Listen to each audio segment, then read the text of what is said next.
kepada saya, mohon maaf Pak Fadlan, tadi malam Bapak jatuh sakit sehingga kami bawa ke rumah sakit. Saya langsung memuji Allah dengan kata-kata Alhamdulillahirabbil alamin. Saya tidak langsung pulang ke rumah, saya langsung menuju rumah sakit. Alhamdulillah tiba di rumah sakit, saya tanya di bagian informasi, benar beliau masuk rumah sakit tadi malam dan nomor kamarnya 48. Saya tidak langsung ke kamar itu, saya keluar ke halaman rumah sakit, ada penjual buah-buahan, saya bungkus menjadi parsel buah-buahan untuk menuju kamar itu.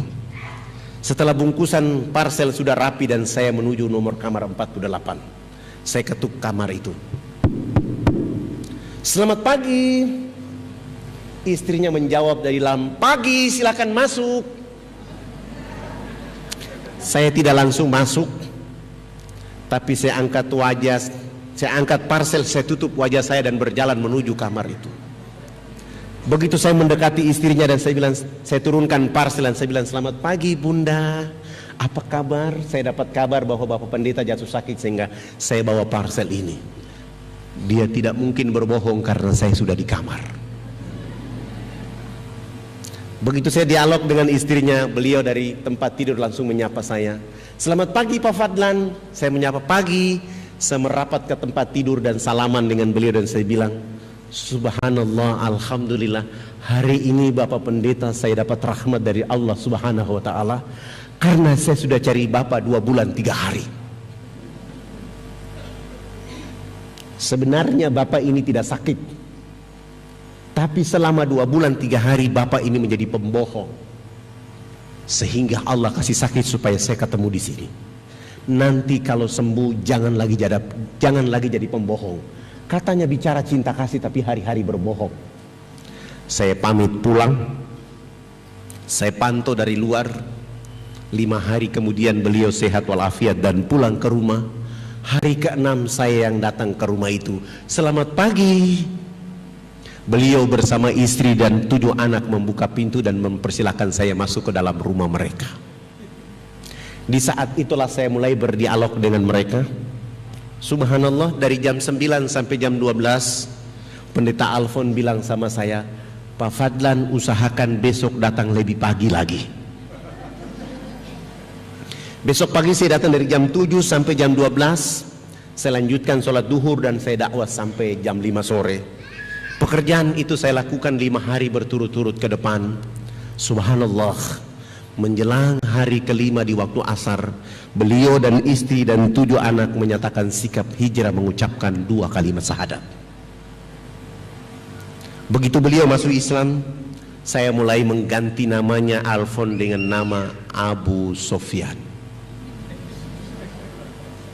Saya ada sedikit tabungan, saya sewa rumah yang lebih besar dan saya pindahkan mereka untuk menuntun, agar memudahkan saya untuk menuntun mereka baca Quran dan sholat 5 waktu. Alhamdulillah, Abu Sofyan sudah sholat Jumat di masjid, anak-anaknya sudah mulai sholat Jumat di masjid.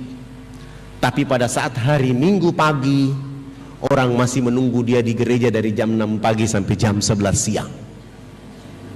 Tidak mungkinlah karena sudah jadi Abu Sofyan. Ributlah Jayapura, akhirnya Fadlan ditahan tanpa proses BAP untuk masuk penjara selama 3 bulan. Alhamdulillah, saya menikmati 3 bulan selesai, saya keluar.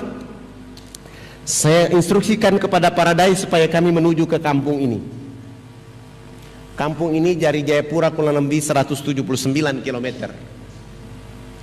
Begitu kami mau sampai ke kampung ini, ternyata sudah ada informasi tentang saya. Saya turun dari kendaraan, kepala suku di kampung itu langsung menyambut saya dengan tombak di betis kaki kiri saya, sehingga saya terjatuh. Teman-teman saya mencabut tombak itu dan larikan saya kembali ke rumah sakit, dan saya harus menginap di rumah sakit selama 3 bulan. Alhamdulillah, setelah sehat walafiat, saya bilang sama Paradise, ayo kita kembali lagi ke kampung ini. Begitu kami datang ke kampung itu, subhanallah, kepala suku yang 3 bulan silam melukai kaki saya justru jatuh sakit. Saya bilang sama Paradise, kita bawa kepala suku, istri dan anaknya, kita bawa ke rumah sakit. kita rawat dia di rumah sakit. Alhamdulillah, sampai di rumah sakit kami rawat dia selama 2 minggu. Di rumah sakit dia sehat walafiat.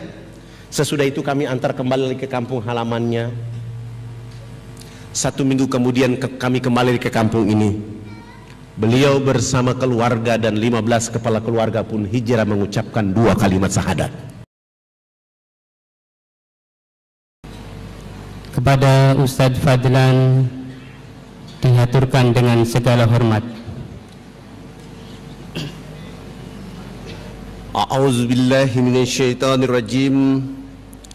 Bismillahirrahmanirrahim. Ada 6 orang yang tidak boleh menjawab salam saya di jamaah Ikadi waktu duha ini. Saya ulangi lagi. Ada 6 orang yang tidak boleh menjawab salam saya di jamaah Ikadi duha ini. Yang pertama adalah orang gila. Yang kedua orang tuli. Yang ketiga orang bisu. Yang keempat orang yang sedang tidur. Yang kelima orang kafir, dan yang keenam adalah orang mati. Semoga 6 orang itu tidak menjadi jamaahnya Ikadi waktu duha ini. Assalamualaikum warahmatullahi wabarakatuh.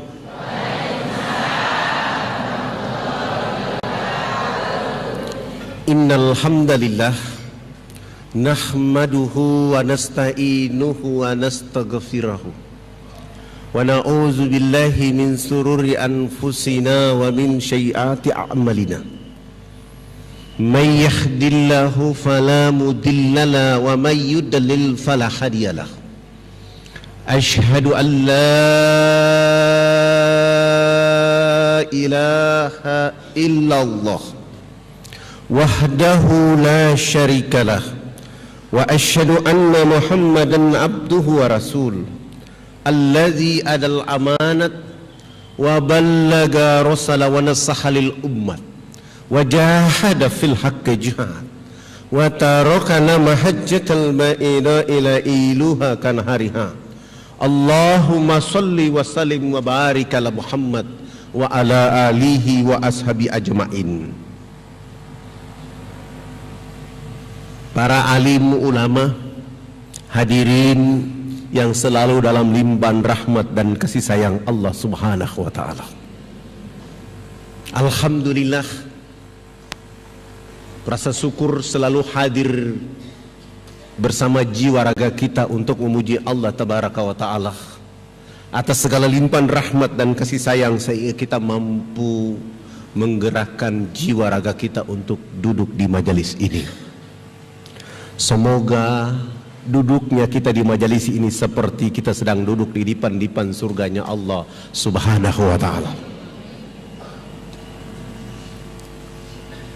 Rasulullah Muhammad sallallahu alaihi wasallam menyampaikan pengumuman untuk penduduk akhir zaman. Sebagaimana disampaikan dan diumumkan oleh Ibnu Mas'ud, apabila di sebuah komunitas, sebuah kampung, sebuah negeri mereka diundang untuk menghadiri sebuah majelis taklim, sebuah kajian Islam. Ketika undangan itu tiba di rumah mereka, mereka membaca undangan itu dalam keadaan happy, senang dan bahagia. Dan ketika jadwal itu pengajian, mereka berlapang-lapang mengayun langkah kaki kanannya memenuhi undangan itu. Menurut Rasulullah SAW, ayunan langkah kaki kanannya diangkat derajat oleh Allah Subhanahu wa taala. Tidak saja langkah kaki kanan, di saat yang bersamaan mereka juga berlapang-lapang mengayun langkah kaki kirinya memenuhi undangan itu. Ayunan langkah kaki kirinya mampu menggugurkan dosa-dosa bergantungan pada jiwa dan raga mereka. Setelah mereka tiba di majelis itu, mereka tidak duduk berkesendirian, melainkan mereka ditemani dengan 70.000 malaikat. Tidak saja ditemani dengan 70.000 malaikat, melainkan 70.000 malaikat sibuk di dalam majelis itu menyebut-nyebut nama mereka yang hadir ke hadapan Allah Subhanahu wa taala. Maka alhamdulillahi rabbil alamin, pujian hanya kepada Allah, sanjungan hanya kepada Allah, membesarkan nama Allah dan merendahkan serta menghinakan diri kita, karena kitalah hamba yang bergantung kepada Allah semata. Salam teriring salawat kepada Rasul Muhammad sallallahu alaihi wasallam, dengan perjuangan dakwanya sehingga hari ini kita semua dalam keadaan Islam. Walau kita tidak menatap wajah Rasulullah, tidak mendengar kata-kata langsung dari Rasulullah Muhammad sallallahu alaihi wasallam, tidak duduk dengan Rasulullah Muhammad sallallahu alaihi wasallam, tetapi warisannya Rasulullah sallallahu alaihi wasallam membuat kita mampu berbondong-bondong, berduyung-duyung, berduduk, bersilaturahmi, bertahan di majelis-majelisnya Allah Subhanahu wa taala. Semoga ini terus hadir pada jiwa dan raga kita di setiap waktu, dengan harapan ridha dan rahmat Allah menyertai perjalanan hidup kita, dan kelak nanti bersama rahmat Allah dan safahnya Rasulullah Muhammad SAW. Jamaah yang dirahmati oleh Allah Subhanahu wa taala, alhamdulillah hari ini saya hadir kembali di tempat ini, karena waktu yang lalu saya tiba terlambat sehingga para jamaah tidak mendengar ceramah saya yang tuntas. Tapi pada hari ini saya mulai kembali dari awal, bahwa pada tahun 78 itu saya hijrah dari Fakfak. Ketika saya hijrah dari Fakfak, waktu itu rambut saya kayak pohon beringin, kribo. Pasang kembali. Waktu saya tiba di pelabuhan Makassar, saya bertemu orang Bugis Makassar. Waktu itu saya menyapa mereka dengan kata-kata Assalamualaikum warahmatullahi wabarakatuh. Saya berasal dari Fakfak di sini. Ketika saya menyapa orang di pelabuhan Bugis Makassar, waktu itu tidak ada satupun yang mau membalas salam saya. Bahkan ada sebagian orang Bugis Makassar ketika melihat rambut saya, mereka bilang, orang Islam macam apa rambutnya kayak begini. Ketika saya sholat subuh, di saat saya wudhu sampai sholat sunat, saya diawasi oleh pengurus masjid. Jangan-jangan ini misionaris yang berpura-pura masuk di masjid kita. Masuk duhur pun saya diawasi, dan itu berulang-ulang beberapa hari. Tetapi ketika saya mengikuti mata kuliah agama Islam di Fakultas Ekonomi, sebuah perguruan terkemuka, begitu saya masuk kuliah di ruangan itu semua orang gagah, ganteng, cantik. Saya yang mengotori ruangan mata kuliah agama Islam waktu itu. Ketua jurusan berdiri dan menyampaikan kepada dosen mata kuliah agama Islam agar saya segera diusir. Tiba-tiba dosen mata kuliah agama Islam masuk di ruangan mata kuliah agama Islam dan menyampaikan pengumuman, yang merasa bukan Islam silakan keluar karena hari ini mata kuliah agama Islam. Saya tidak mungkin keluar. Tiba-tiba dosen berdiri dan mengusir saya dari ruangan itu. Keluar! Saya apa? Ya kamu keluar. Saya baru sadar itu adalah saya. Saya tidak keluar, tetapi saya maju ke depan kelas dan saya bilang sama dosen dan teman-teman mahasiswa waktu itu, sebelum saya tinggalkan ruangan mata kuliah agama Islam, saya mengajukan 3 pertanyaan dan saya minta tolong Pak dosen dan teman-teman mahasiswa menjawabnya. Yang pertama, apakah agama Islam itu hanya untuk orang Arab dan orang Bugis Makassar saja, ataukah agama Islam itu rahmat untuk seluruh alam semesta? Pertanyaan kedua, siapakah sahabat Nabi rambutnya keriting, badannya hitam keling, suaranya merdu? Yang ketiga, saya minta tolong kepada dosen, tolong bawa Al-Quran keliling kami dalam ruangan ini, Saya ingin mendengar dan melihat secara langsung saudara saya yang cantik dan ganteng membaca Al-Quran. Sesudah itu baru saya keluar. Dosen tidak menjawab pertanyaan pertama dan kedua, tapi langsung membawa Al-Quran mengelilingi kami dalam ruangan itu. Begitu Al-Quran di depan muka saya minta Al-Quran. Dosen tidak mau memberikan saya Al-Quran. Beliau lewat saja. Saya bersabar sampai urutan mahasiswa 45, 46, dan saya merampas Al-Quran dari tangan dosen dengan urutan 47. Subhanallah, begitu saya buka Al-Quran secara acak-acakan, surat yang diperlihatkan oleh Allah kepada saya di ruangan itu adalah surat Al-Hasyr yang artinya pengusiran. Saya baca 3 ayat terakhir selesai. Dosen mengatakan saat itu menurut dosen dari 47 mahasiswa hanya 7 mahasiswa saja yang bisa membaca Al-Quran secara baik dan benar. Dari 7 mahasiswa itu salah satunya adalah pemilik rambut kayak pohon beringin. Akhirnya saya memberanikan diri maju ke depan kelas. Saya bilang sama dosen, bagaimana kalau sisa jam mata kuliah agama Islam saya akan ceramah buat teman-teman saya. Alhamdulillah saya dikasih kesempatan dan saya ceramah. Saya bilang sama teman-teman saya, Al-Quranul Karim hudalin nasi wa bayyinatin minal huda wal furqan. Al-Quran itu adalah literatur yang sempurna dari Allah Tabaraka wa Ta'ala, yang sengaja dijadikan mukjizat kepada Rasulullah Muhammad sallallahu alaihi wasallam dengan tujuannya untuk mencerdaskan dan mencerahkan penduduk bumi, agar penduduk bumi itu mampu membedakan mana yang haram, mana yang halal, mana yang hak, mana yang batil. Hari ini mahasiswa Fakultas Ekonomi jurusan Studi Pembangunan hanya 7 mahasiswa saja yang bisa membaca Al-Quran. Saya tidak yakin kita akan bangun bangsa Indonesia menuju thayyibatun warabun ghafur. Oleh karena setiap hari di ruangan mata kuliah agama Islam kita bicara kalkulus, logaritma, matematika, sementara hudalin nas Al-Quranul Karim tidak ada pada otak kiri dan otak kanan kita. Nanti setelah kita menjadi sarjana, kita buat rakyat Indonesia akan menangis dan menderita. Sementara Allah Subhanahu wa Ta'ala berfirman, bukan orang Arab yang paling hebat, bukan orang Bugis Makassar yang paling hebat, tapi yang paling hebat di hadapan Allah adalah mereka yang memiliki bendera inna akramakum indallahi atqakum.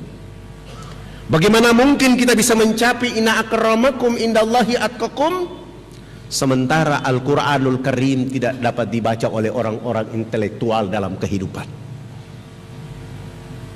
Saya ceramah kurang lebih 1,5 jam mata kuliah agama Islam selesai. Dosen mengatakan, Alhamdulillah hari ini mata kuliah agama Islam sudah diajarkan dosen dari Irian. Mahasiswa tidak salah, dosen tidak salah, karena opini sudah terlanjur berkembang di seluruh tanah air Indonesia, bahkan dunia. Kalau cerita pulau ini, semua orang tahu bahwa ini pulau koteka perang suku dan bukan Islam. Padahal dari catatan sejarah agama-agama yang ada di Irian, agama yang tertua adalah agama Islam. Tertua dan pertama, yaitu pada tanggal 17 Juli 1214 Masehi, Iskandar Shah dari Samudra Pasai melakukan perjalanan dakwah bersama para saudagar.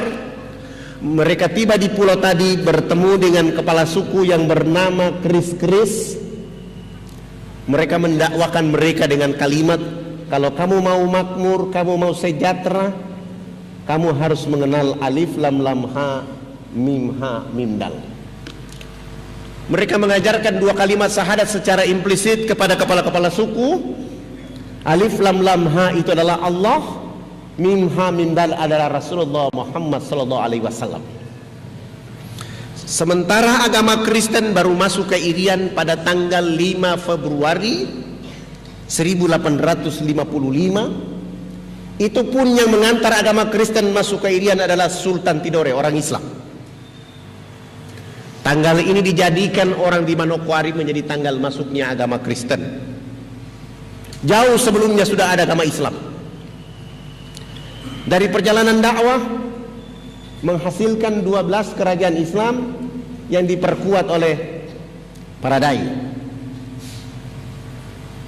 Alhamdulillah, ketiga tokoh ini, Abu Salim, Muhammad Run dan Soekarno, ketika ditangkap Belanda dibuang ke Digul, mereka mulai memberi petunjuk kepada orang-orang Muslim yang ada di Merauke, di Digul, dan orang-orang tua yang ada di sana mengatakan bahwa ini negeri Muslim, maka segera mengembalikan dia dalam bingkai negara kesatuan Republik Indonesia. Alhamdulillah, nama Irian ada 3. Yang pertama adalah Nuwar, negeri yang menyimpan cahaya rahasia. Nuwar. Nama ini identik dengan perkembangan dan majunya agama Islam pada saat itu. Diganti oleh Portugis dengan istilah Papua, dan dilanjutkan oleh Belanda dengan istilah Papua. Papua itu konotasinya buruk, hitam, keriting, perampok, pemerkosa, suka makan orang. Padahal sampai hari ini belum pernah ada orang luar makan orang kecuali Sumanto. Maksudnya apa? Portugis dan Belanda ingin menempatkan kata Papua sebagai pembencian. Kamu ini keriting, kamu ini hitam, kamu tidak sama dengan Maluku, Sulawesi, Jawa, Sumatera, Kalimantan, maka kamu harus buat negara sendiri. Itulah cikal bakal dari organisasi Papua Merdeka.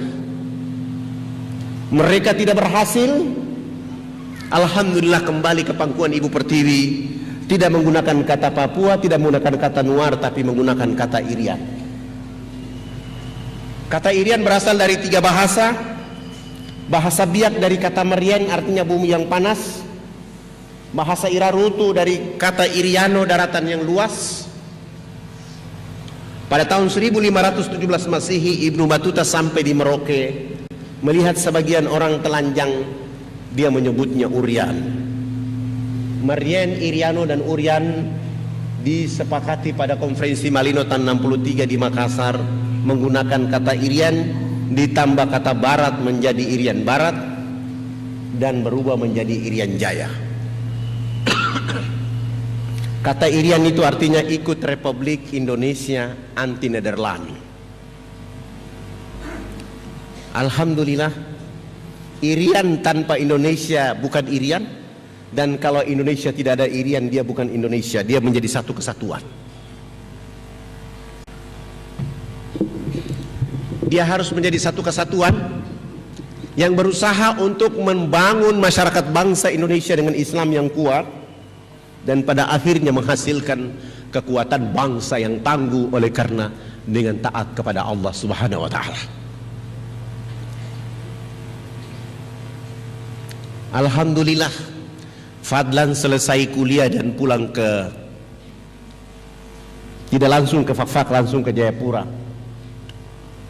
Begitu sampai ke Jayapura,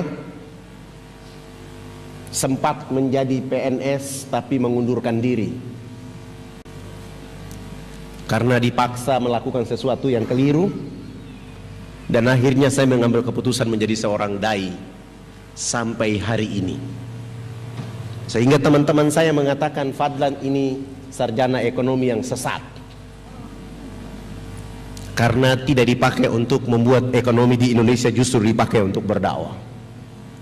Alhamdulillah, dialog saya yang pertama, dakwah yang pertama adalah berdialog dengan seorang pendeta di Jayapura, waktu itu namanya Pendeta Alphonse. Beliau ini berusaha mengusir saya dari Jayapura karena tiap hari saya bicara Islam bagi perkembangan pembangunan dan masyarakat yang ada di Jayapura. Dialog saya pertama setelah sholat duha, saya datang ke rumah beliau. Begitu saya jalan kaki datang ke rumah beliau, beliau sedang lari pagi di halaman rumahnya. Saya percepat langkah untuk bertemu beliau, ternyata beliau melihat saya terlebih dahulu dan beliau lari masuk di dalam rumah. Pintunya dikasih rapat dan saya langsung mengetuk pintu rumahnya di waktu itu. Selamat pagi. Istrinya mengatakan kepada saya, pagi, ada apa? Ibu, saya mau ketemu Pendeta Alphonse. Istrinya mengatakan, mohon maaf, beliau tidak ada di rumah. Dalam hati saya, baru yang tadi lari masuk itu siapa? Saya pulang, besok pagi saya datang lagi, selamat pagi. Anak tertuanya mengatakan, pagi, ada apa? Saya mau ketemu Pendeta Alphonse. Anak tertuanya mengatakan, mohon maaf, beliau tidak ada di rumah. Hari ketiga bulan pertama saya datang, selamat pagi. Anaknya mengatakan tidak ada di rumah. Hari keempat, selamat pagi. Anaknya mengatakan tidak ada di rumah. Hari kelima bulan pertama, selamat pagi. Anaknya juga mengatakan tidak ada di rumah. Sampai 1 bulan penuh setiap pagi saya datang ke rumah Pendeta Alphonse. Istri dan anaknya silih berganti menjawab, beliau tidak ada di rumah. Bulan kedua hari pertama tetap saja saya datang ke rumah itu. Selamat pagi. Istrinya menjawab, pagi, ada apa? Saya mau ketemu Pendeta Alphonse. Istrinya mengatakan, mohon maaf, beliau tidak ada di rumah. Hari kedua bulan kedua saya datang, selamat pagi. Anaknya mengatakan tidak ada di rumah. Hari ketiga bulan kedua, selamat pagi. Anaknya mengatakan tidak ada di rumah. Hari ketiga, selamat pagi. Istrinya mengatakan tidak ada di rumah. Hari keempat, kelima, keenam, istri dan anaknya mengatakan tidak ada di rumah. Sampai hari ke-15, begitu saya belum tiba di rumah mereka, istri dan anak pendeta sudah menunggu saya di depan rumah mereka. Begitu saya bilang selamat pagi, mereka mengancam saya di sana. Bapak ini tidak bosan tiap pagi datang ke rumah kami. Kami sudah bilang beliau tidak ada di rumah, Bapak masih saja datang ke rumah kami. Besok hari ke-16 tetap saja saya datang ke rumah itu. Selamat pagi. Istrinya keluar dari dalam rumah dengan muka yang bengkak melihat wajah saya, mengatakan tidak ada di rumah. Hari ke-17 bulan kedua sampai 2 bulan penuh kita tidak ketemu dengan Pendeta Alphonse, kecuali jawaban istri dan anaknya tidak ada di rumah. Hari ketiga bulan pertama saya datang, selamat pagi. Istrinya mengatakan tidak ada di rumah. Hari kedua bulan kedua bulan ketiga saya datang, anaknya mengatakan tidak ada di rumah. Begitu hari ketiga bulan ketiga saya datang, selamat pagi. Anak tertuanya langsung mengatakan kepada saya, mohon maaf Pak Fadlan, tadi malam Bapak jatuh sakit sehingga kami bawa ke rumah sakit. Saya langsung memuji Allah dengan kata-kata alhamdulillahirabbil alamin. Saya tidak langsung pulang ke rumah, saya langsung menuju rumah sakit. Alhamdulillah tiba di rumah sakit, saya tanya di bagian informasi, benar beliau masuk rumah sakit tadi malam dan nomor kamarnya 48. Saya tidak langsung ke kamar itu, saya keluar ke halaman rumah sakit, ada penjual buah-buahan, saya bungkus menjadi parsel buah-buahan untuk menuju kamar itu. Setelah bungkusan parsel sudah rapi dan saya menuju nomor kamar 48. Saya ketuk kamar itu. Selamat pagi. Istrinya menjawab dari dalam, pagi, silakan masuk. Saya tidak langsung masuk, tapi saya angkat wajah, saya angkat parsel, saya tutup wajah saya dan berjalan menuju kamar itu. Begitu saya mendekati istrinya dan saya bilang, saya turunkan parsel dan saya bilang, selamat pagi Bunda, apa kabar? Saya dapat kabar bahwa Bapak Pendeta jatuh sakit sehingga saya bawa parsel ini. Dia tidak mungkin berbohong karena saya sudah di kamar. Begitu saya dialog dengan istrinya, beliau dari tempat tidur langsung menyapa saya. Selamat pagi Pak Fadlan. Saya menyapa pagi. Saya merapat ke tempat tidur dan salaman dengan beliau dan saya bilang, subhanallah, alhamdulillah, hari ini Bapak Pendeta saya dapat rahmat dari Allah Subhanahu wa ta'ala, karena saya sudah cari Bapak 2 bulan 3 hari. Sebenarnya Bapak ini tidak sakit, tapi selama 2 bulan 3 hari Bapak ini menjadi pembohong, sehingga Allah kasih sakit supaya saya ketemu di sini. Nanti kalau sembuh jangan lagi jadi pembohong. Katanya bicara cinta kasih tapi hari-hari berbohong. Saya pamit pulang. Saya pantau dari luar. 5 hari kemudian beliau sehat walafiat dan pulang ke rumah. Hari ke-6 saya yang datang ke rumah itu. Selamat pagi. Beliau bersama istri dan 7 anak membuka pintu dan mempersilahkan saya masuk ke dalam rumah mereka. Di saat itulah saya mulai berdialog dengan mereka. Subhanallah, dari jam 9 sampai jam 12 Pendeta Alfon bilang sama saya, Pak Fadlan, usahakan besok datang lebih pagi lagi. Besok pagi saya datang dari jam 7 sampai jam 12. Saya lanjutkan sholat duhur dan saya dakwah sampai jam 5 sore. Pekerjaan itu saya lakukan 5 hari berturut-turut ke depan. Subhanallah, menjelang hari kelima di waktu asar, beliau dan istri dan 7 anak menyatakan sikap hijrah, mengucapkan 2 kalimat syahadat. Begitu beliau masuk Islam, saya mulai mengganti namanya Alfon dengan nama Abu Sofyan. Saya ada sedikit tabungan, saya sewa rumah yang lebih besar dan saya pindahkan mereka untuk menuntun, agar memudahkan saya untuk menuntun mereka baca Quran dan sholat 5 waktu. Alhamdulillah, Abu Sofyan sudah sholat Jumat di masjid, anak-anaknya sudah mulai sholat Jumat di masjid. Tapi pada saat hari Minggu pagi, orang masih menunggu dia di gereja dari jam 6 pagi sampai jam 11 siang. Tidak mungkinlah karena sudah jadi Abu Sofyan. Ributlah Jayapura, akhirnya Fadlan ditahan tanpa proses BAP untuk masuk penjara selama 3 bulan. Alhamdulillah, saya menikmati 3 bulan selesai, saya keluar. Saya instruksikan kepada Paradise supaya kami menuju ke kampung ini. Kampung ini dari Jayapura kurang lebih 179 km. Begitu kami mau sampai ke kampung ini, ternyata sudah ada informasi tentang saya. Saya turun dari kendaraan, kepala suku di kampung itu langsung menyambut saya dengan tombak di betis kaki kiri saya, sehingga saya terjatuh. Teman-teman saya mencabut tombak itu dan larikan saya kembali ke rumah sakit, dan saya harus menginap di rumah sakit selama 3 bulan. Alhamdulillah, setelah sehat walafiat, saya bilang sama Paradise, ayo kita kembali lagi ke kampung ini. Begitu kami datang ke kampung itu, subhanallah, kepala suku yang 3 bulan silam melukai kaki saya justru jatuh sakit. Saya bilang sama Paradise, kita bawa kepala suku, istri dan anaknya, kita bawa ke rumah sakit, kita rawat dia di rumah sakit. Alhamdulillah, sampai di rumah sakit kami rawat dia selama 2 minggu. Di rumah sakit dia sehat walafiat. Sesudah itu kami antar kembali ke kampung halamannya.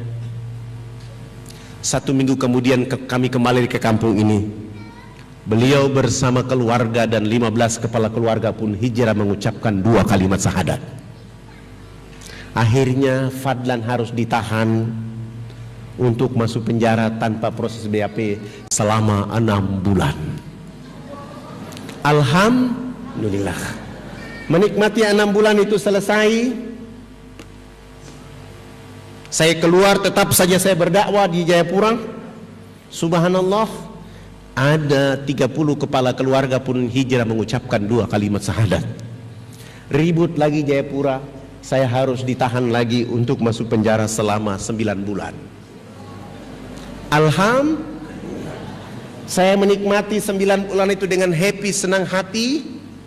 Hari terakhir dari bulan ke-9 saya keluar. Orang yang menangkap saya di 3 bulan yang pertama, 6 bulan yang kedua, dan 9 bulan yang ketiga itu dia datang. Dia buka gembok penjara itu dan dia maki-maki saya di sana. Ruangan ini tidak ada orang lain yang masuk kecuali Anda. Kenapa Anda tidak takut dengan penjara ini? Tiap bulan, tiap minggu tidak ada orang lain kecuali Anda. Saya jawab beliau, Abang, saya bukan maling, saya bukan pemberontak, saya bukan pembunuh. Saya hanya ingin mencerdaskan orang-orang di negeri ini agar pasti tunduk kepada Allah dan pasti mengikuti Rasulullah Muhammad SAW. Tidak apa-apa abang menangkap saya, tidak apa-apa. Tapi abang ingat, esok lusa abang akan ditangkap oleh Allah dan disiksa oleh Allah habis-habisan karena abang salah menangkap orang. Bahasa saya ini membuat dia ketakutan dan dia bilang sama saya, jangan kau kasih takut-takut saya. Oh, ternyata orang ini juga ketakutan. Di saat ketakutan itulah dia bawa pulang saya ke rumahnya. Dia suruh istri dan 5 anaknya menunggu saya di ruang tamu. Lalu saya mendakwai mereka tentang indahnya Islam bagi penduduk bumi. 8 jam kemudian beliau bersama istri dan 5 anak pun hijrah mengucapkan 2 kalimat syahadat. Setelah beliau masuk Islam, alhamdulillah saya sudah tidak ditangkap lagi. Saya mulai berpikir bahwa itulah dakwah. Kalau dilakukan karena Allah dan Rasulnya, hadiahnya adalah caci maki, penjara, fitnah, pembunuhan, pengusiran. Saya mulai berpikir bagaimana caranya melakukan perjalanan dakwah ke daerah yang lebih jauh dari Jayapura ke Wamena. Waktu itu kami tidak punya pesawat, mau dan tidak mau harus jalan kaki. Jalan kaki Jayapura Wamena itu jalan kaki 3 bulan baru sampai. Tapi dakwah ini pekerjaan bergengsi yang harus dilakukan oleh kita. Karena Rasulullah SAW melakukan itu antara Mekah Madinah. Kami lebih happy di negeri ini karena daerah ini tidak tandus. Daerah ini air sangat banyak. Bahkan buah-buahan dan makanan pun disediakan Allah di negeri ini. Maka kami coba jalan kaki. Kami baru jalan kaki 1 bulan, teman-teman saya 19 orang itu energinya habis. Mereka merasa kelelahan dan mereka bilang sama saya, Ustadz, kalau kita memaksa diri sampai ke Wamena, kita belum berdakwah, kita sudah dibunuh oleh orang, kita sudah diancam. Bagaimana lagi kalau kita kembali ke Jayapura? Akhirnya kami kembali ke Jayapura, perjalanan pergi dan pulang 2 bulan tidak ada dakwah. Bagaimana caranya bisa sampai ke Wamena? Saya mulai pergi ke kantor desa, membawa foto kami ukuran 2x3 dan mengganti nama-nama kami. Yang nama Zainuddin saya ganti dengan nama Paulus. Yang nama Abidin saya ganti dengan nama Wilhelmus. Yang nama Fadlan saya ganti dengan nama Leo. Yang nama Ibrahim saya ganti dengan nama Abraham. Dengan cara itu kami membeli tiket pesawat misionaris. Dan alhamdulillah kami 20 orang bisa berangkat. Sebelum berangkat modal dakwah kami adalah menyediakan sabun mandi 7 karton, sampo 7 karton, odol sikat gigi dan pakaian layak pakai 7 karung. Besok paginya kami terbang jam 8 pagi dan tiba di Wamena. Alhamdulillah kami sampai di sana, kami turun. Kami berjumpa dengan saudara-saudara kami di sana, tapi sayang mereka semua dalam keadaan telanjang. Mohon maaf, ini bukan porno, mereka dalam keadaan seperti ini. Seperti ini. Seperti ini. Seperti ini. Saya mulai bilang sama para dai, 1 minggu pertama kita tidak boleh berdakwah. Kita harus melakukan hubungan sosiologis dengan mereka, membangun interaksi dengan mereka agar kita akan tahu siapa mereka dan mereka akan mengerti siapa kita. Alhamdulillah, begitu 1 minggu kami sudah dekat dengan mereka dan saya mengajukan pertanyaan, kenapa sampai kalian telanjang seperti begini? Mereka menjawab, kami dilarang oleh gereja dan misionaris tidak boleh pakai baju. Kami hanya boleh pakai pakaian seperti ini atas nama kebudayaan. Tidak saja mereka telanjang, tapi mereka juga bau badan yang sangat tidak enak. Kenapa bau badan tidak enak? Mereka dilarang tidak boleh mandi menggunakan air bersih. Mereka hanya boleh mandi menggunakan minyak atau lemak babi saja. Dari babinya dia bakar, dia makan, minyaknya dia tampung, lalu mereka berpesta menggosok pada tubuh badan mereka. Alasan yang disampaikan adalah untuk mengusir nyamuk dan membuat tubuh badan hangat. Padahal itu pembunuhan karakter manusia. Setelah mereka dalam keadaan telanjang seperti itu, ada ibu-ibu kita yang melahirkan di sana seperti binatang yang beranak di bawah pohon. Begitu bayinya keluar dari rahimnya, untuk memutuskan ari-ari dengan bayi menggunakan ujung batu yang tajam. Sesudah itu anak ibu manusia itu dilarang menyusui anak kandungnya dengan air susu di sebelah kanan. Dia hanya boleh menyusui anak kandungnya dengan air susu di sebelah kiri. Sementara air susu di sebelah kanan dipersembahkan untuk anak babi, sementara air susu di sebelah kiri untuk anak kandungnya. Ini babi, ini anak kandungnya.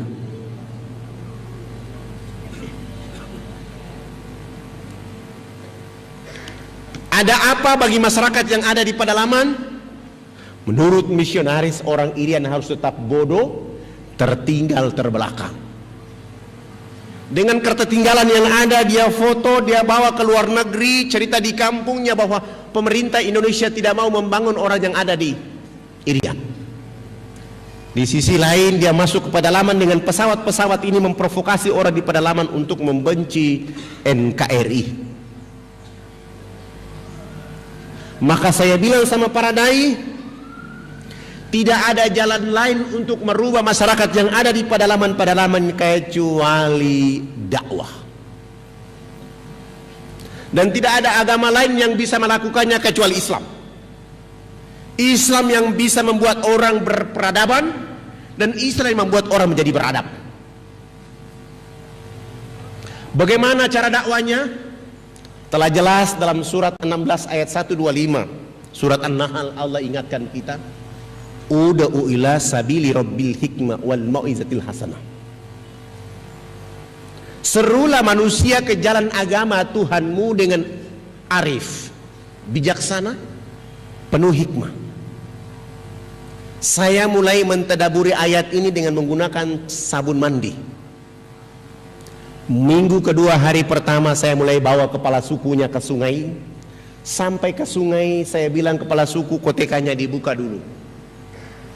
Setelah kotekannya dibuka, kami 20 orang bersama kepala suku jebur masuk dalam sungai. Begitu jebur masuk dalam sungai, selesai kami naik dan saya bilang sama para dai, silakan berdiri di depan dan saya di belakang mereka dan kepala suku di samping kanan saya. Dan saya mulai mengambil satu sabun, saya berikan kepada kepala suku. Saya bilang sama kepala suku, Bapak ikut gerakan kami. Begitu kami gosok sabun di sebelah kanan, kepala suku ikut gosok sabun di sebelah kanan. Kami gosok sabun di sebelah kiri, kepala suku ikut gosok sabun di sebelah kiri. Tubuh badan kami sudah penuh dengan busa sampo. Saya ambil sabun dari tangan kepala suku, saya ganti dengan sampo. Saya kasih beliau satu botol, lalu kami siram di rambut kami. Kepala suku ikut siram sampo di rambut. Rambut kami orang Irian itu kalau belum kena air dengan sampo, itu rambut tenang-tenang saja. Begitu kepala suku dia siram sampo dan keramas, rambut keribu keriting itu dia mekar kayak bunga yang berkembang. Sehingga busa sampo itu makin tinggi. Begitu makin tinggi, jatuh kena hidung kepala suku, dia mencium harum dari sampo langsung pergi, tidak mau lagi bilas dengan air.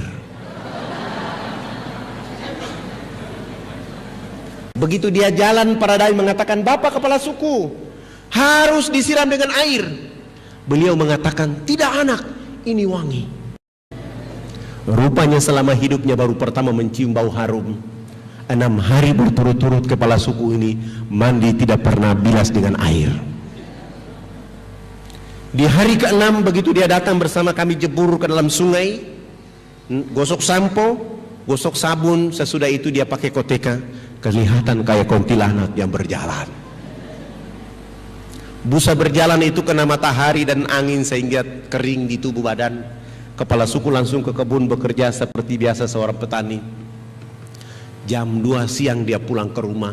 Perjalanan pulang ke rumah Allah turunkan rahmat berupa hujan kena di tubuh badan. Busa sampo dan sabun yang tadi kering itu muncul kembali. Beliau gosok-gosok sampai busa sabun itu hilang, busa sampo itu hilang.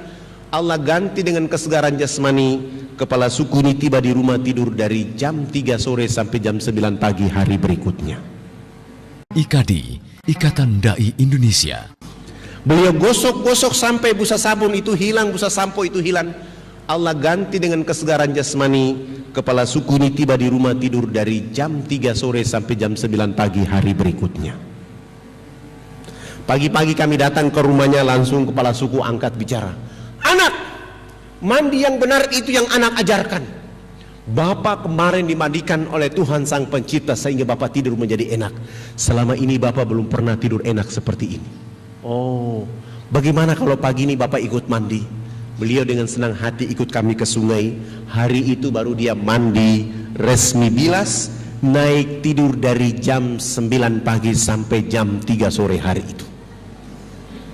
Setelah dia bangun tidur, di sana ada kecerdasan dan pencerahan. Dia mulai ceramah kepada 28 titik kampung adat beliau. Besok pagi yang berkumpul di lapangan dekat sungai itu sebanyak 3.712 orang. Laki, perempuan, tua, muda, besar, kecil dalam keadaan koteka seperti tadi datang untuk mengikuti pelajaran mandi menggunakan sabun mandi. Karena kami bawa sabun hanya 7 karton, tidak cukup, terpaksa 1 sabun dibagi 4, dan kami memulai pelajaran mandi kepada saudara-saudara kita di sana. Dari jam 8 pagi sampai jam 12 siang belum tuntas. Saya skorsing pelajaran mandi karena kami mau sholat duhur.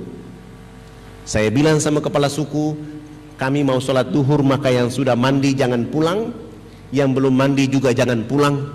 Nanti selesai sholat duhur kami akan melanjutkan pelajaran mandi.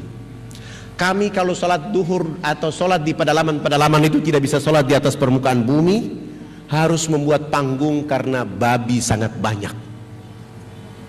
Sehingga kami 20 orang naik di atas panggung, sementara 3.712 orang mereka dulu di bawah panggung yang sudah mandi maupun yang belum mandi. Begitu kami naik di atas panggung dan salah satu dai dia qomat, lalu saya takbir. Allahu Akbar. 19 dai itu juga takbir Allahu Akbar. Begitu kami takbir, 3.712 orang yang sudah mandi maupun yang belum mandi dulu di bawah panggung, semuanya serentak berdiri berputar keliling panggung sholat, seakan-akan kami itu Ka'bah. Mereka tawaf keliling panggung sholat itu. Apa yang mereka lakukan? Ternyata mereka tawaf keliling panggung sholat untuk memperhatikan gerakan-gerakan sholat duhur yang kami lakukan. Begitu saya salam, Assalamualaikum warahmatullahi, Assalamualaikum warahmatullahi, kepala suku besar itu langsung loncat naik di atas panggung sholat dan mengajukan beberapa pertanyaan. Anak, kenapa anak dengan teman-teman berdiri dan angkat tangan dan mulutnya bicara-bicara? Itu maksudnya apa? Saya bilang, subhanallah, baru mandi cerdas begini. Saya mulai mencoba menjawab, Bapak kepala suku, kami ini agama kami Islam. Dalam agama kami diperintahkan Tuhan Allah Sang Pencipta dalam satu hari 5 kali menghadapnya di saat dan waktu yang ditentukan. Tadi kami berdiri angkat tangan itu artinya kami menyerahkan sepenuhnya kehidupan jiwa raga kami kepada Tuhan Allah. Yang kami bicara-bicara itu adalah Allah Maha Besar. Kehidupan dan diri kami ini kecil, sehingga tangan kiri kami ini malu menutup dada kami, tangan kanan kami pun malu menutup tangan kiri dan dada. Terserah Allah, mau menghukum kami terserah, mau memberi kami hadiah terserah, karena kami sudah menyerahkan sepenuhnya jiwa dan raga kami kepada Tuhan Allah Sang Pencipta. Oh, ini agama yang benar. Menurut Bapak kami sudah Islam. Tapi kenapa sesudah itu anak dengan teman-teman bongko badan? Apa artinya bongko badan? Kenapa ruku? Saya menjelaskan kepada mereka, kami bongkok badan supaya melihat di bumi ini ada air, ada batu, ada tanah, ada hewan, ada tumbuhan. Semua itu adalah fasilitas dari Tuhan Allah kepada manusia. Dinikmati, dipelihara, dilindungi karena masih ada manusia berikutnya. Tapi kenapa sesudah itu anak dengan teman-teman bongkok badan, tunduk mencium papan?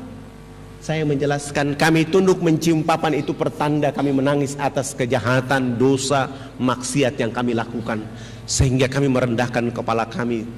Kenapa kami lakukan itu? Karena sebentar kami mati nanti kulit, daging, darah, tulang akan dilebur menjadi tanah.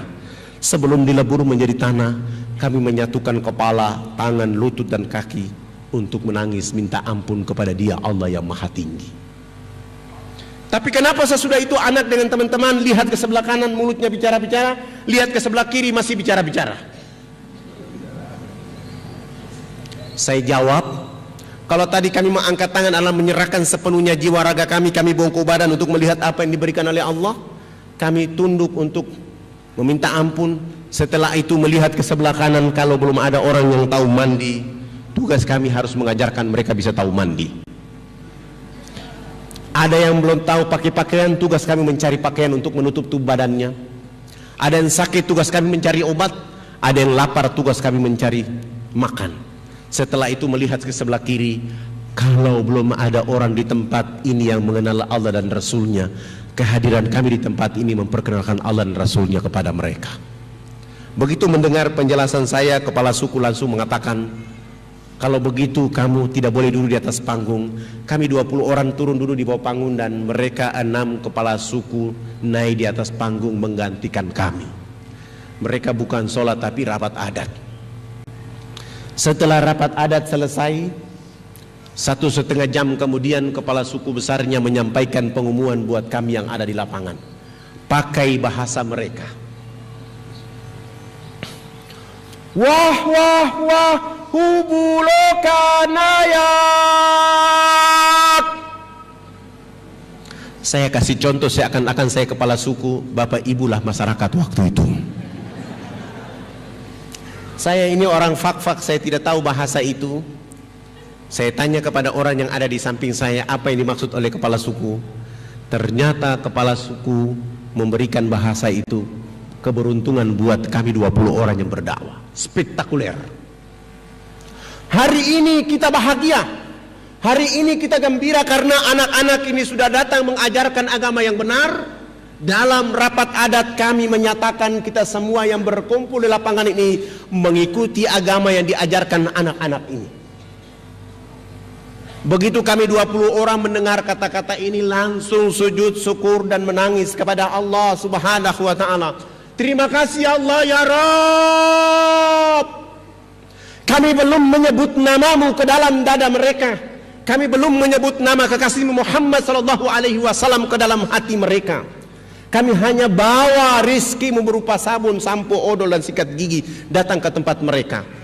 Kuatkan dakwah ini, lalu kami berhadapan dengan 3.712 orang, tapi kami semua tidak sanggup. Ketika kami melantunkan 2 kalimat syahadat, kami semua 20 orang harus mencucurkan air mata. Haru kemudahan dari Allah Subhanahu wa ta'ala. Lalu kami berdiri dan mengantarkan 2 kalimat syahadat kepada mereka. Asyhadu an la ilaha illallah wa asyhadu anna Muhammadar Rasulullah. 3.712 orang mengucapkan 2 kalimat syahadat tanpa beban sedikit pun, oleh karena hadirnya hidayah dan petunjuk Allah kepada mereka. Lalu kami bersyukur kepada Allah, terima kasih ya Allah, dengan hidayah dan petunjuk darimu, masyarakat yang telandang, mereka dalam keadaan telanjang, mereka dalam keadaan terhina, mereka dalam keadaan terbelakang, mereka dalam keadaan bodoh, dakwah hadir di tengah-tengah kehidupan mereka sehingga mereka menyebut namamu dan menyebut nama Rasul Muhammad sallallahu alaihi wasallam. Alhamdulillah, setelah mereka mengucapkan 2 kalimat syahadat, pekerjaan berikut yang kami lakukan untuk saudara-saudara kita yang masuk Islam adalah berusaha untuk menginventarisir dan mengganti nama-nama mereka. Yang nama Yakomina kami ganti dengan nama Fatimah. Yang nama Wilhelmina kami ganti dengan nama Maisarah. Yang nama Yakobina kami ganti dengan nama Khadijah. Yang nama Paulus kami ganti dengan nama Abidin. Yang nama Yohanes kami ganti dengan nama Abu Bakar. Yang nama Wilhelmus kami ganti dengan nama Zainuddin. Itulah nama-nama yang paling layak kepada saudara-saudara kita masuk Islam. Sebab sangat lucu kalau ada orang Irian masuk Islam, dikasih nama dia, rambutnya keriting, badannya hitam keling, dipanggil Subagio. Tidak layak kalau orang Irian rambut keriting hitam dipanggil Subagio. Atau dia masuk Islam rambutnya keriting, badannya hitam keling, dipanggil Sutrisno. Tidak cocok. Atau dia masuk Islam rambutnya keriting, badannya hitam keling, dipanggil Cecep. tidak cocok. Tapi Abidin, Ibrahim, Muhammad Nasir insya Allah cocok. Setelah mengganti nama-nama mereka, pekerjaan berikut yang kami lakukan adalah melakukan hitanan massal mulai dari umur 7 bulan sampai umur 63 tahun.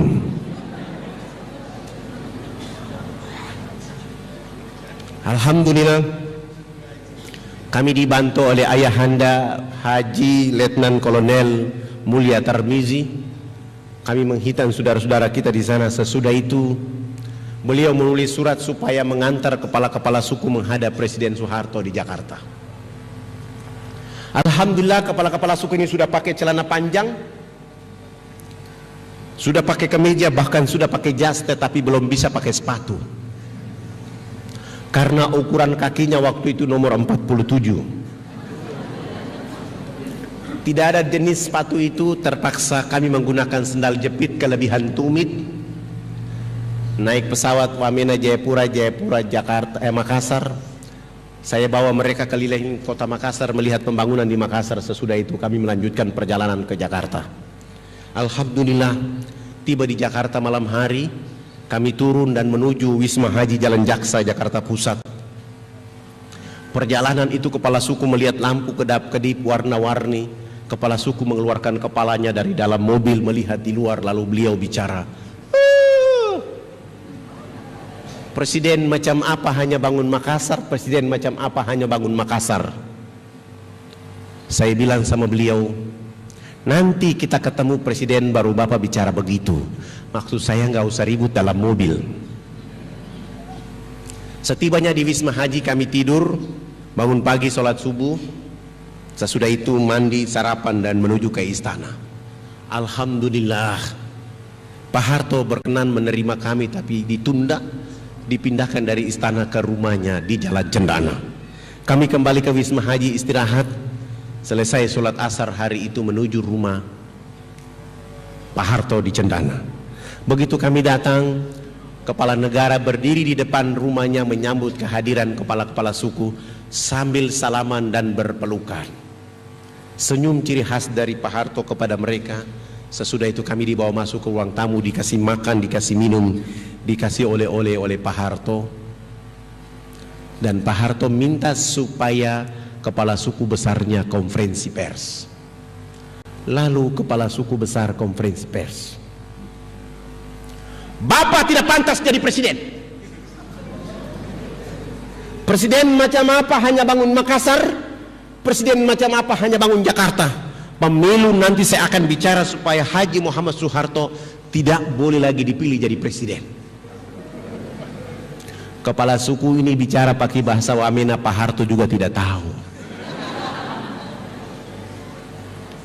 Karena kepala suku ini bersemangat, Pak Harto memiliki positive thinking dan minta diterjemahkan. Dan saya harus menggunakan siasa menerjemahkan bahasa ini. Dan saya mulai menerjemahkan. Bapak Presiden yang terhormat, hari ini kepala-kepala suku sungguh bahagia bisa bertemu dengan Bapak Presiden. Dan kepala suku menyatakan bahwa Haji Muhammad Soeharto layak jadi Bapak Pembangunan Nasional. Dengan cara inilah Pak Harto langsung menelpon Menteri Agama. Kepala-kepala suku ikut diberangkatkan haji pada tahun itu juga. Dengan cara itu Pak Harto menelpon Menteri Sosial, kami dibantu 417 unit rumah layak huni.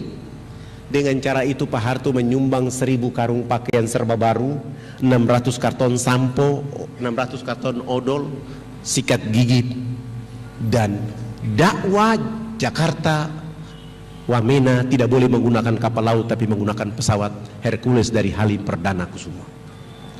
Dan beliau juga menyumbang 28 masjid kepada 28 kampung yang masuk Islam di saat itu. Alhamdulillah, perjalanan dakwah terus hidup. Mereka mulai tumbuh, bahkan hari ini di lokasi ini sudah ada satu pesantren namanya Pesantren Darul Istiqomah, yang gurunya dan mudirnya kami sengaja mengambil dari Bantul, tinggal di situ dan mulai merubah saudara-saudara kita di daerah-daerah Wamena agar mengenal Islam. Alhamdulillah, nanti kalau ada kesempatan dari masyarakat Kediri yang mau berkunjung ke Wamena, jangan ada di kotanya. usahakan jalan kaki 175 km ke dalam. Tinggal di sana beberapa hari.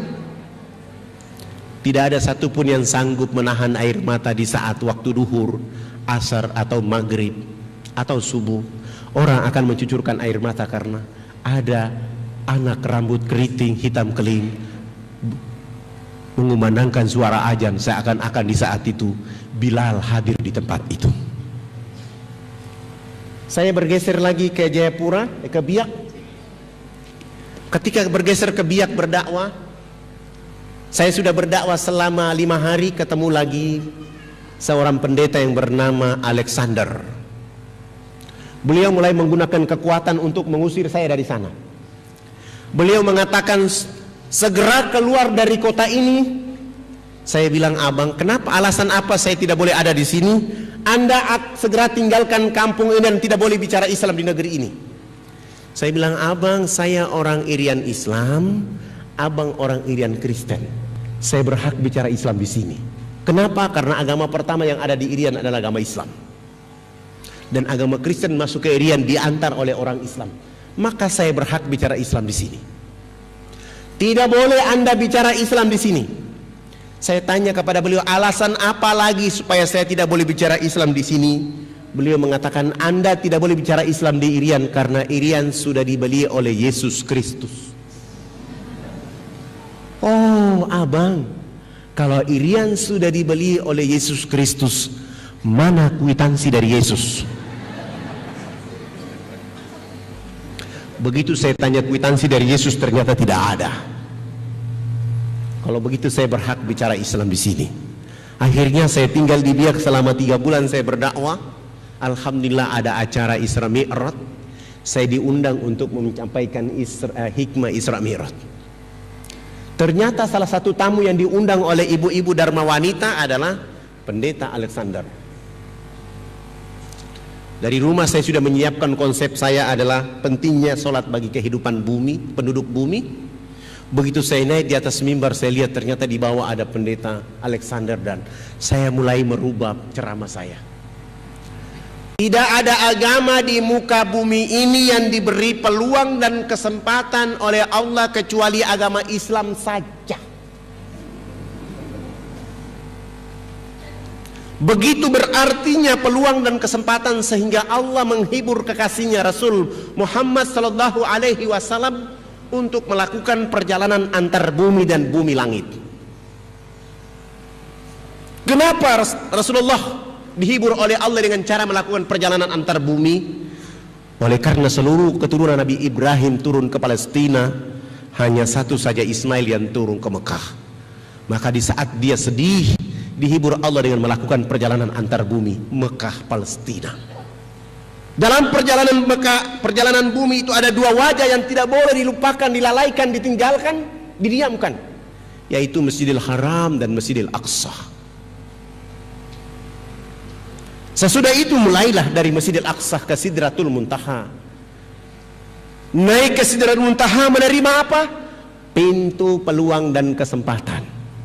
Siapa orang yang tidak sholat subuh, dia telah kehilangan pintu peluang dan kesempatan dari Allah. Siapa orang yang tidak sholat duhur, asar, maghrib, isya, dia telah kehilangan kontrol peluang dan kesempatan dari Allah subhanahu wa ta'ala. Rumah boleh terbakar, harta boleh hilang dan dicuri oleh orang, tetapi sholat 5 waktu tidak boleh, 1 waktu pun tidak boleh ketinggalan.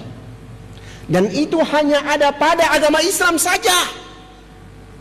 Agama lain selalu berkata, tugas Tuhan menciptakan dunia dan isinya, sesudah itu Tuhan istirahat di surga, urusan dunia Tuhan tidak boleh ikut campur.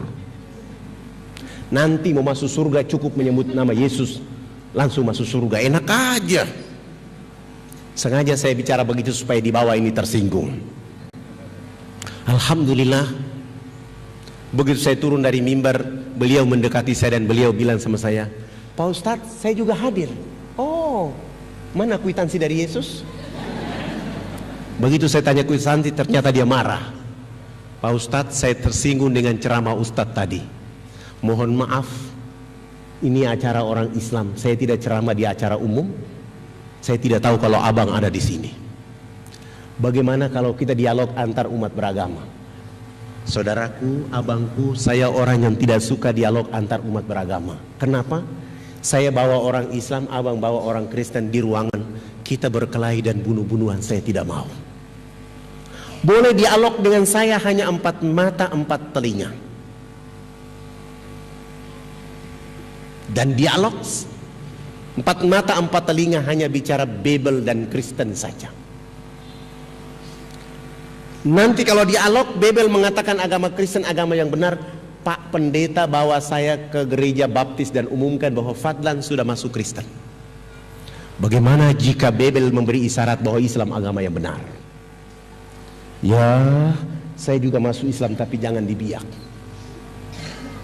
Kami sepakat dan malam itu kebetulan acaranya hari Sabtu sore, langsung beliau sewa hotel.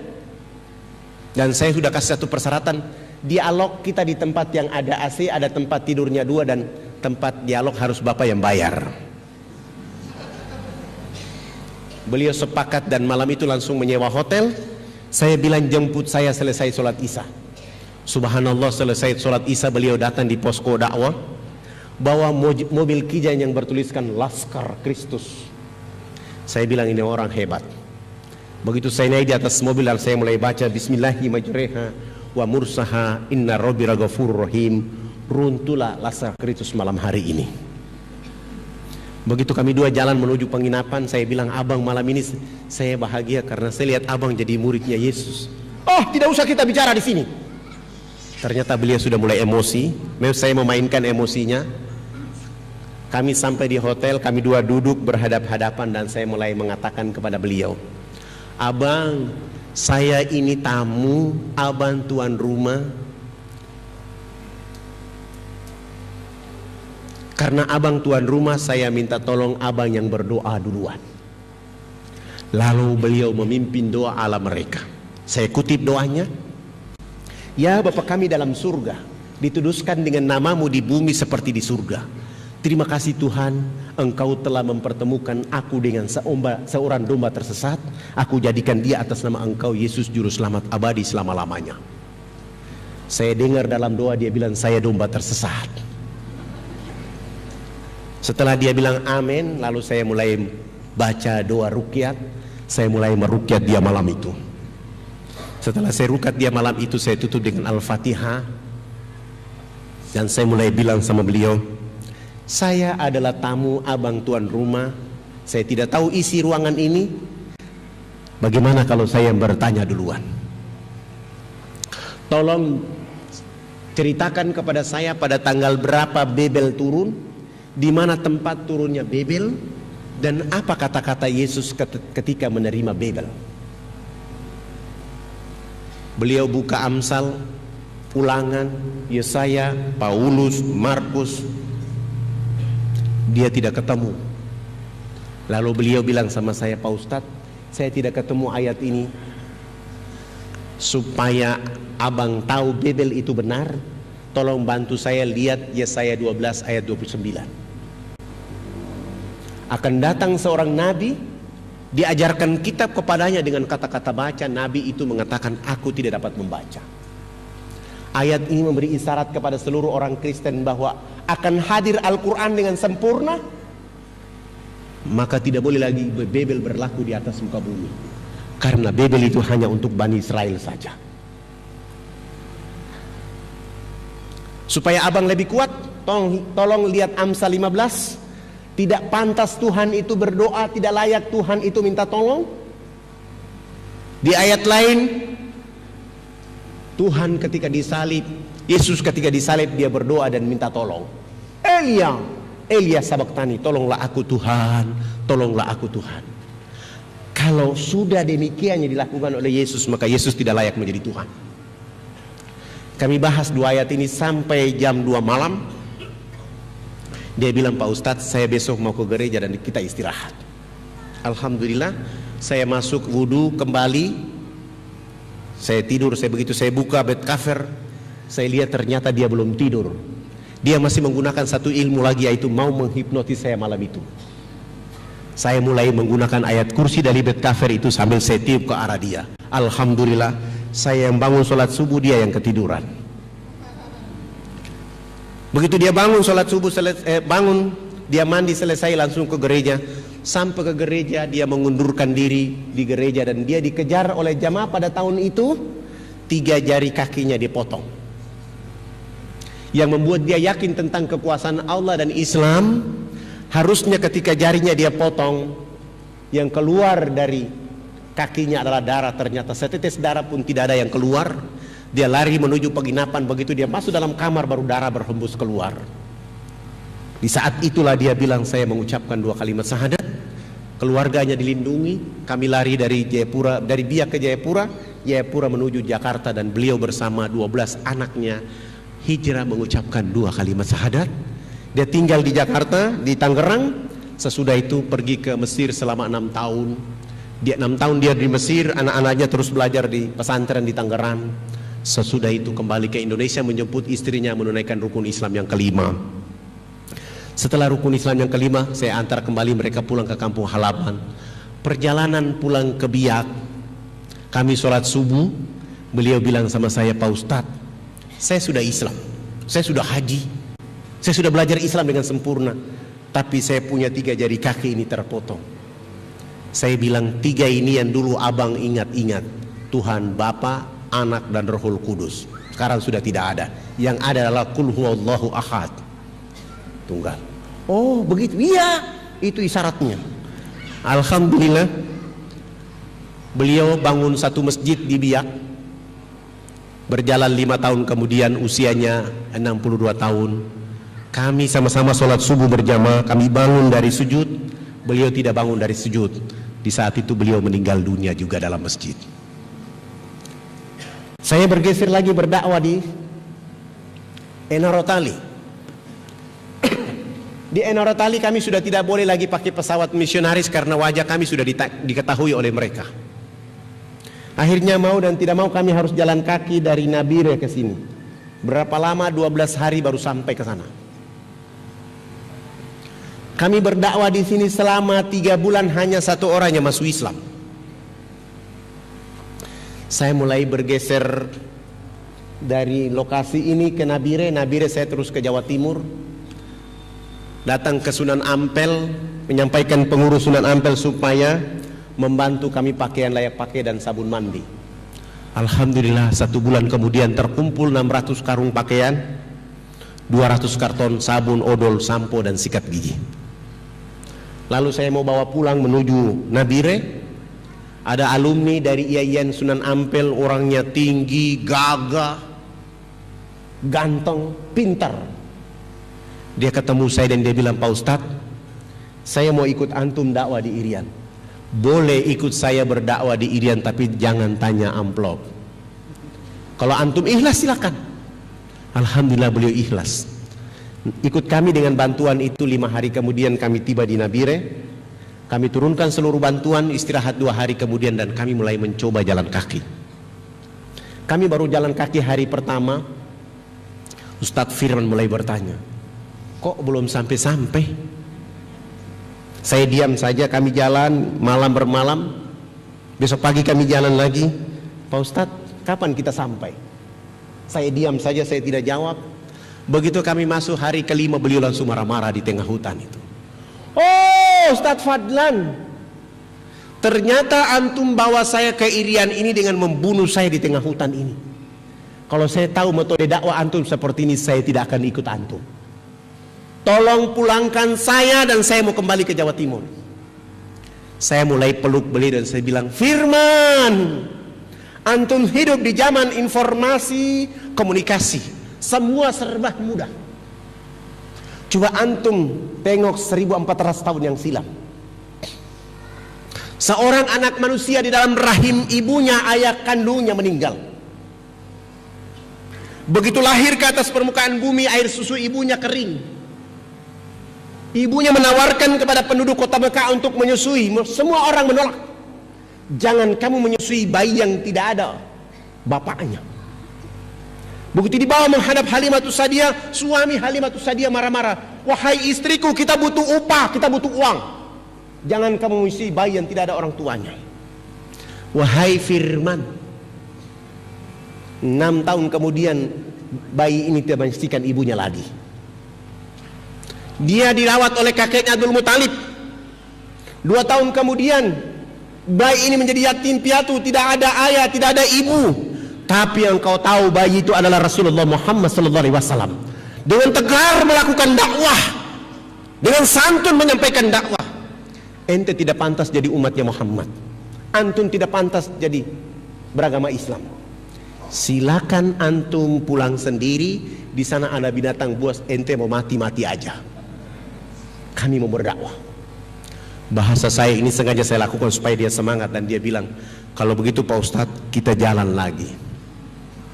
Alhamdulillah, kami jalan sampai 12 hari, tiba di lokasi. Kami berdakwah selama 3 bulan, tidak ada satupun yang masuk Islam. Saya mulai bilang sama beliau, Ustadz, ini tidak ada orang masuk Islam karena niat antum yang salah. Tapi ada metode dakwah untuk membungkus niat antum supaya dakwah ini hidup. Bagaimana kalau antum anani kakak dengan anak kepala suku? Hah? Maaf Ustadz, saya tidak bicara gagah, saya tidak bicara ganteng, saya bicara dakwah. Jangankan antum, ana juga tidak akan mau menikah dengan orang di sini. Tapi untuk metode dakwah kali ini antum yang paling cocok. Aduh Ustadz, kalau begitu kasih saya kesempatan, saya istikharah selama 7 hari dulu. Akhirnya Ustadz Firman istikharah 7 hari berturut-turut. Pagi-pagi begini dia ketemu saya dan wajahnya antara gembira dan sedih. Kenapa lagi wajah antum? Pak Ustadz, saya sudah istikharah selama 7 malam, tidak ada jawaban lain kecuali cahaya putih. Alhamdulillah, ente wajib menikah anak kepala suku. Bagaimana caranya? Ustadz, kita pakai strategi dakwah. Lalu saya lapor di kepala suku, anak perempuan tertua yang bernama Yakomina itu, kami bawa dia jalan kaki, tutup auratnya, kami bawa jalan kaki ke Nabire, dan kami bawa dia ke Jawa Timur. Yakomina ini sampai ke Surabaya, masuk Islam, dan kami ganti nama dia dengan Aisyah. Dia tinggal selama 3 tahun 6 bulan di Mojokerto. Kerjanya adalah ngaji masuk salon, ngaji masuk salon, menghabiskan biaya salon selama 3 tahun 6 bulan 23.775.000. Rambut keribu itu kami rebonding kasih lurus. Badan lemak-lemak babi itu kami lulur menjadi hitam manis. Begitu dia pakai gamis besar, pakai jilbab besar, baru Ustadz Firman angkat bicara.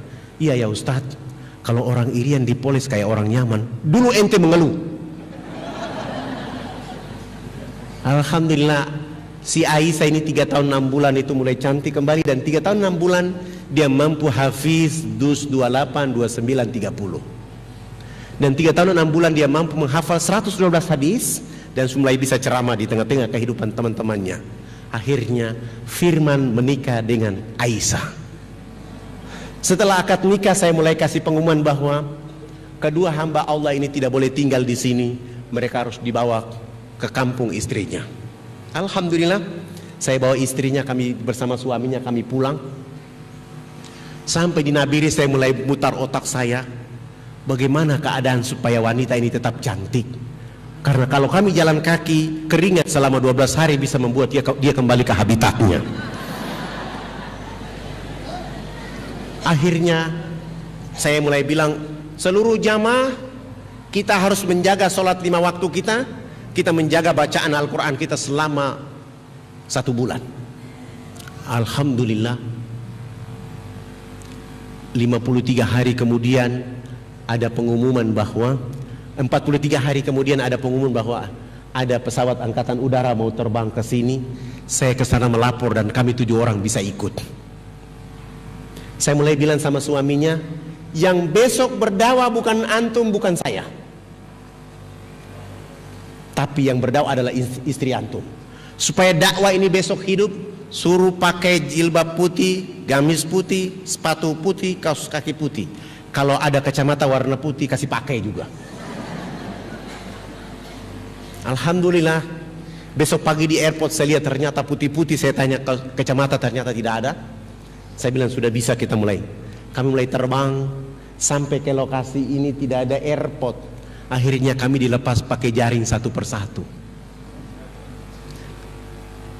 Begitu kami turun satu persatu dan saya bilang sama petugas, penumpang yang terakhir adalah perempuan ini. Saya kasih minyak wangi dan nanti begitu dia ijat tangga ini disiram dengan minyak wangi. Alhamdulillah, begitu di perjalanan kena baling-baling, akhirnya gamisnya melambai-lambai. Orang dari bawah kampung berteriak, malaikat datang di kampung. Begitu dia turun berdiri di tengah-tengah kerumunan masyarakat yang ada di kampung itu, langsung dia ceramah pakai bahasa mereka. Saya ini dulu nama saya Yakomina, hari ini nama saya menjadi Aisyah. Saya bisa bicara seperti ini, saya bisa cantik seperti ini, saya bisa berubah seperti ini karena 3 tahun 6 bulan saya pergi ke negeri sana, mereka merubah saya menjadi manusia yang beradab. Dulu seandainya saya tinggal di kampung ini, saya tinggal di atas potensi kekayaan dari Allah, tetapi saya seperti binatang di negeri ini. Dan hari ini bapak ibu keluarga saya di kampung itu seperti yang dilakukan oleh orang-orang asing di negeri ini. Dia ceramah kurang lebih 1,5 jam.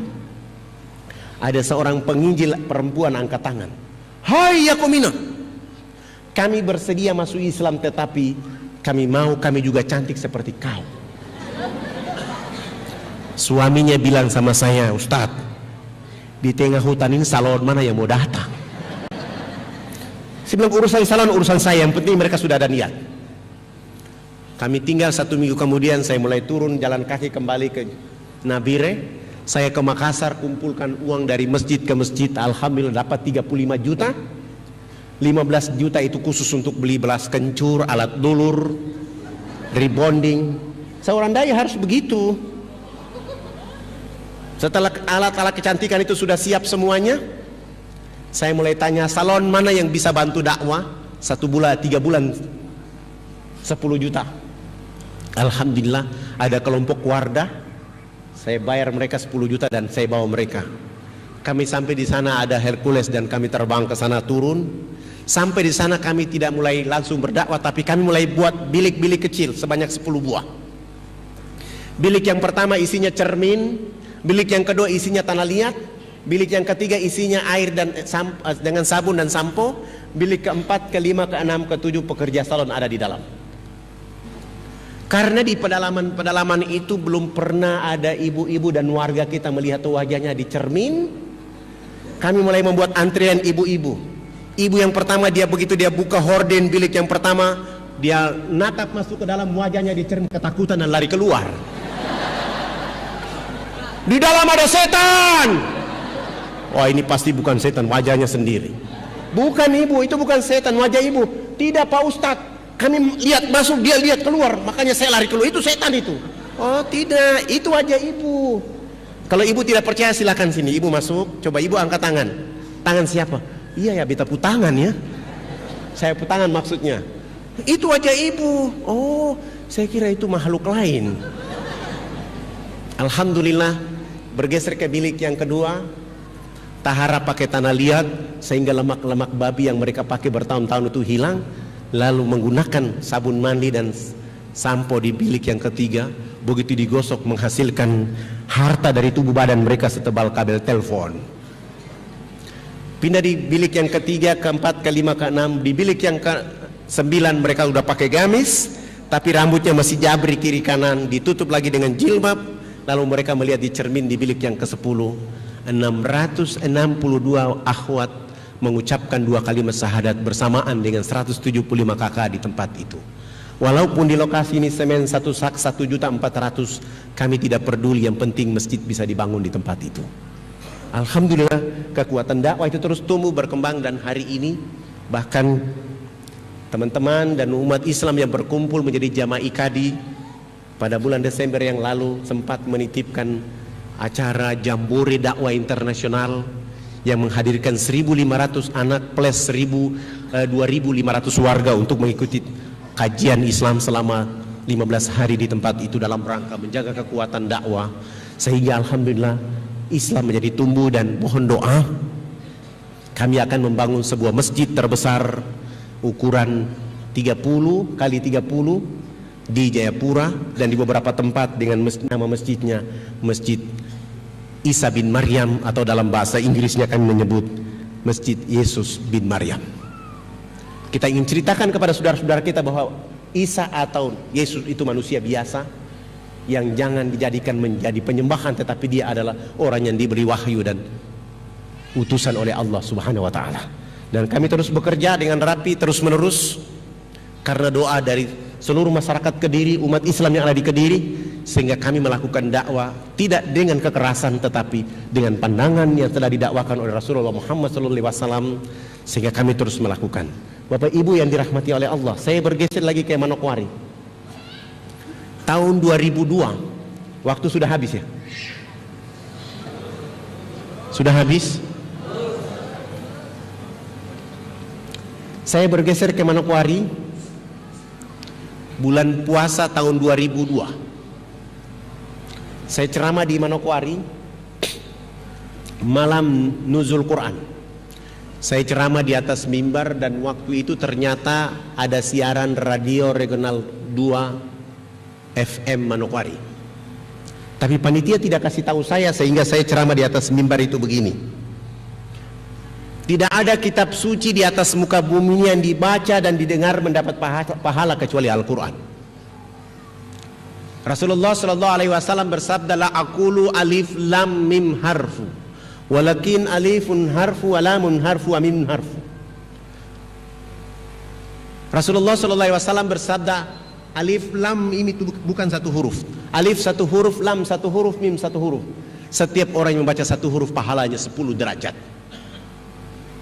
Sementara buku-buku yang lain, kitab suci yang lain dibaca dari pagi sampai dengan sore, tutang gigi yang sakit tapi tidak ada pahala sedikit pun. Ternyata ada ketua dewan gereja Manokwari, namanya Pendeta Saulieno, mendengar suara saya itu dan pagi-pagi beliau marah-marah. Begitu sholat subuh selesai, saya masih baca Quran menunggu waktu duha. Di waktu duha beliau datang dan marah-marah di situ. Siapa yang tadi malam ceramah bahwa tidak ada kitab suci di dunia ini dibaca dan didengar dapat pahala kecuali Al-Quran? Itu akan membuat kita tersinggung. Begitu beliau datang dan saya ketemu, saya bilang, Bapak, saya ini puasa. Saya puasa, jadi kalau Bapak ribut-ribut seperti ini akan mengganggu puasa saya. Bapak katanya bicara cinta kasih, bicara kasih sayang, tapi kok Bapak ribut pagi-pagi ini? Kalau mau bicara dengan saya, bicara dengan tenang. Alhamdulillah, beliau mulai bilang sama saya, Pak Ustadz, hari ini umat Kristen di Manokwari marah karena Pak Ustadz ceramah tadi malam. Saya bilang, saya ceramah itu dikhususkan kepada umat Islam. Kalau ada siaran lewat radio itu hanya untuk menguatkan umat Islam yang tidak datang ke masjid. Tapi kalau Bapak tersinggung, saya tidak menyinggung apa-apa dalam ceramah saya itu kecuali mendorong umat Islam untuk membaca Al-Quran lebih rapi. Bagaimana kalau kita dialog antar umat beragama? Boleh, tapi hanya 4 mata 4 telinga. Persyaratannya gampang. Dialog di tempat yang ada AC, ada tempat tidurnya 2, dan tempat dialog harus Bapak yang bayar. Dialog kita tidak bicara Quran dan Islam, tapi kita bicara Bible dan Kristen. Nanti dalam dialog Bible mengatakan Kristen agama yang benar, pendeta bawa saya dan Kristenkan saya. Tapi bagaimana Bible memberi isyarat Islam agama yang benar? Ya, saya juga masuk Islam tapi jangan di Manokwari. Alhamdulillah, dia pulang ke rumah, 2 jam kemudian dia sewa hotel dan dia jemput saya. Begitu kami sampai di hotel, beliau bawa Bible tahun 74, 75, 76, 77, 79, 80 sampai 95. Sementara saya bawa Bible dari tahun 61, 62 sampai 2002. Justru buku Bible saya lebih banyak daripada dia. Sampai di sana, saya suruh beliau berdoa. Setelah berdoa selesai, saya berdoa lagi menurut agama Islam. Saya mulai bertanya kepada beliau, tadi abang protes saya tentang saya bilang Al-Quran dibaca dapat pahala. Tolong bilang sama saya, tolong abang baca Matius 7 ayat 21-23. Begitu dia buka Bible ayat ini, dia baca, tapi dia baca pelan. Begitu dia buka, dia baca pelan-pelan.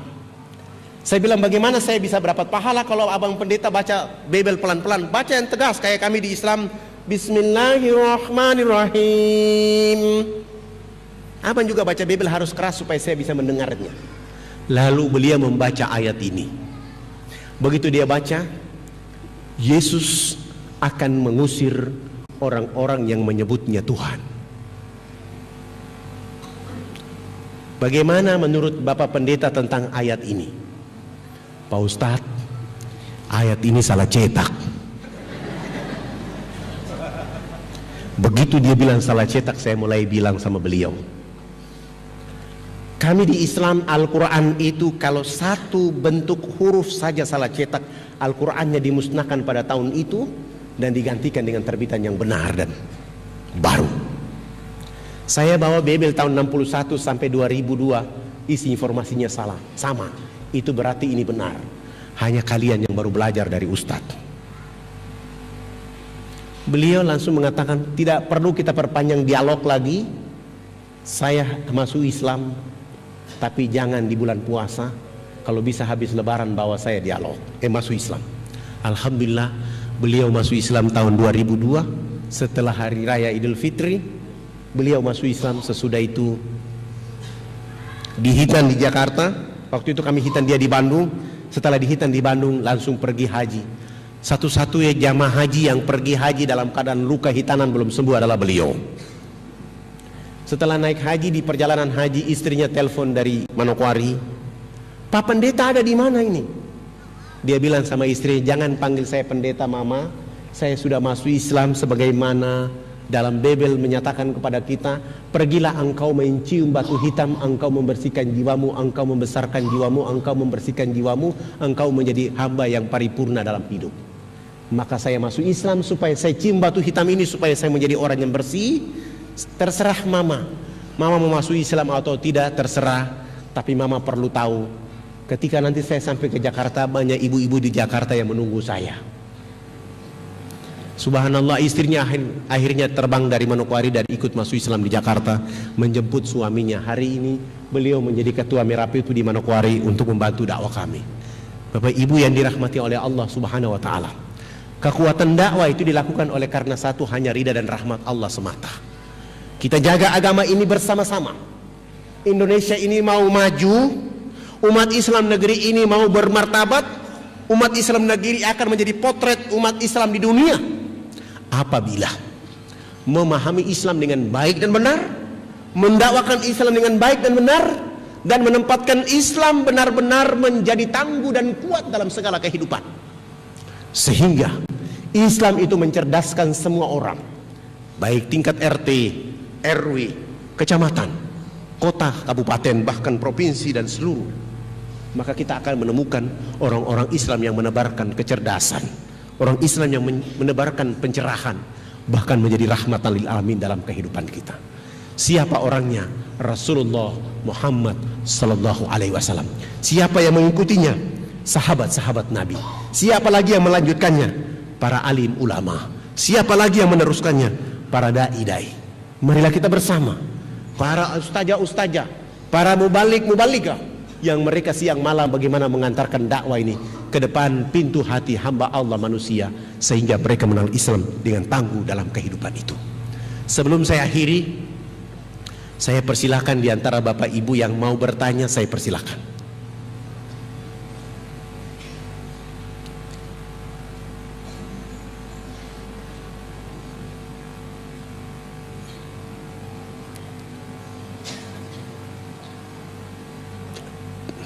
Dari ibu-ibu ada?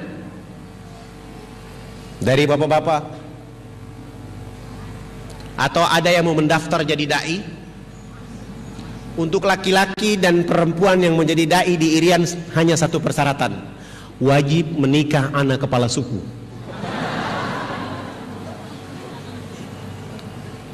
Jadi kalau ada ikhwan di sini yang sudah punya istri di sini, jangan bawa istri nikah di sana. Istri di sini tetap sah, istri di sana juga sah. Seorang dai harus begitu. Kenapa? Nanti ada anak dari Irian mendoakan suami dan keluarganya di sini. Begitu juga nanti dari sini mendoakan suami dan bapaknya dan istrinya ada di sana. Supaya kekuatan Islam itu menjadi baik. Siapa tahu? keturunan dari Irian itu yang soleh, dan siapa tahu keturunan yang dari Kediri itu yang soleha, sehingga menjaga dakwah ini.